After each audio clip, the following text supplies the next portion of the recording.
आपको शुक्रिया अदा करना चाहता हूं कि आपने और पूरे केंद्रीय मंत्रिमंडल ने आज तक हमें हर कदम पे साथ दिया है और आपकी तरफ से जो जो निर्देश आए उन निर्देशों का भी हमने बहुत कड़ाई से पालन किया। आपका हमेशा सहयोग मिला। दूसरा सर, इस वक्त दिल्ली के अंदर बहुत बड़ा ऑक्सीजन का क्राइसिस चल रहा है जिसमें आपकी मदद चाहिए। तो प्रधानमंत्री जी, सबसे पहले आपको धन्यवाद देता हूं कि केंद्र सरकार ने दिल्ली का ऑक्सीजन का कोटा बढ़ा दिया है। लेकिन सर, मैं आपसे हाथ जोड़ के प्रार्थना करता हूं कि इस बढ़े हुए ऑक्सीजन के कोटे को दिल्ली तक पहुंचाने में हमारी मदद करें।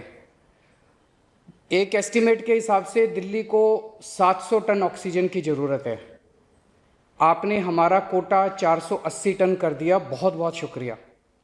लेकिन पिछले 24 घंटों में इस बढ़ाए हुए 480 टन में से भी केवल 350 टन ऑक्सीजन दिल्ली पहुंच पाई है।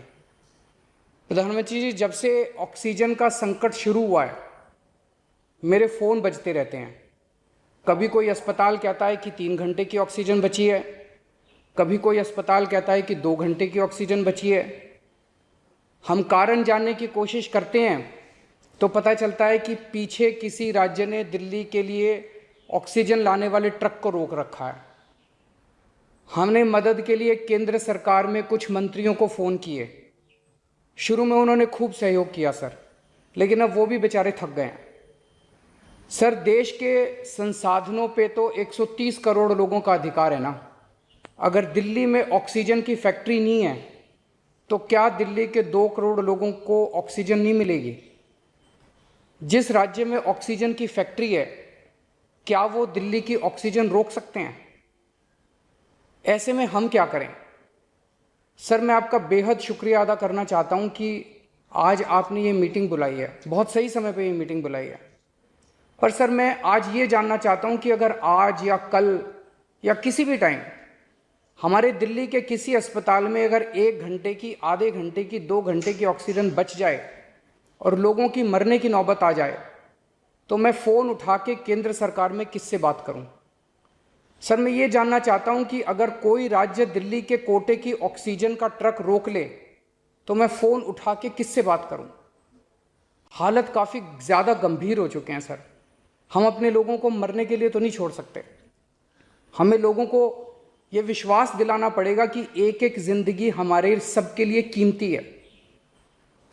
हम आपसे फिर से दिल्ली के लोगों की तरफ से हाथ जोड़ के अपील कर रहे हैं कि सर, तुरंत कोई कठोर और सार्थक कदम नहीं उठाया गया तो शायद दिल्ली के अंदर कोई बहुत बड़ी त्रासदी हो सकती है।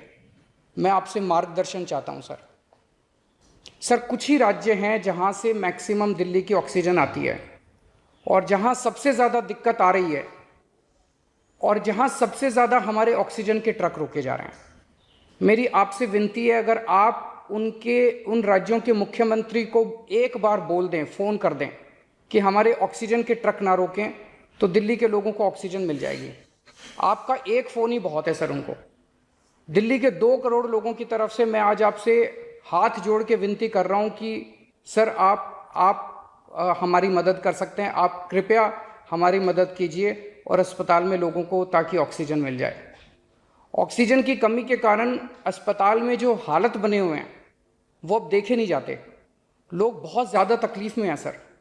पूरी रात हम सो नहीं पाते, नींद नहीं आती। इनका मुख्यमंत्री होते हुए भी मैं कुछ नहीं कर पा रहा। डर लगता है कि ऑक्सीजन की कमी से कहीं कोई बड़ा हादसा ना हो जाए। ईश्वर ना करे, अगर ऑक्सीजन ना मिलने से कुछ अनहोनी हो गई तो हम सब कभी अपने आप को माफ़ नहीं कर पाएंगे। प्रधानमंत्री जी, कोरोना से देश को बचाने के लिए एक नेशनल प्लान बनना चाहिए। इस नेशनल प्लान के अंतर्गत देश के सभी ऑक्सीजन प्लांट्स को तुरंत आर्मी के जरिए केंद्र सरकार टेक ओवर करे। ऑक्सीजन प्लांट से निकलने वाले हर ट्रक के साथ एक आर्मी का एस्कॉर्ट व्हीकल रहेगा तो कोई उस ट्रक को फिर आगे रोक नहीं पाएगा। सर, दिल्ली का जो ऑक्सीजन का कोटा आपने बढ़ाया, हम उसके बड़े शुक्रगुजार हैं। लेकिन उसमें लगभग 100 टन ऑक्सीजन उड़ीसा और वेस्ट बंगाल से आनी है। हम परसों से, जब से कोटा बढ़ा है, हम कोशिश कर रहे हैं उस ऑक्सीजन को दिल्ली लाने की। मेरा आपसे निवेदन है,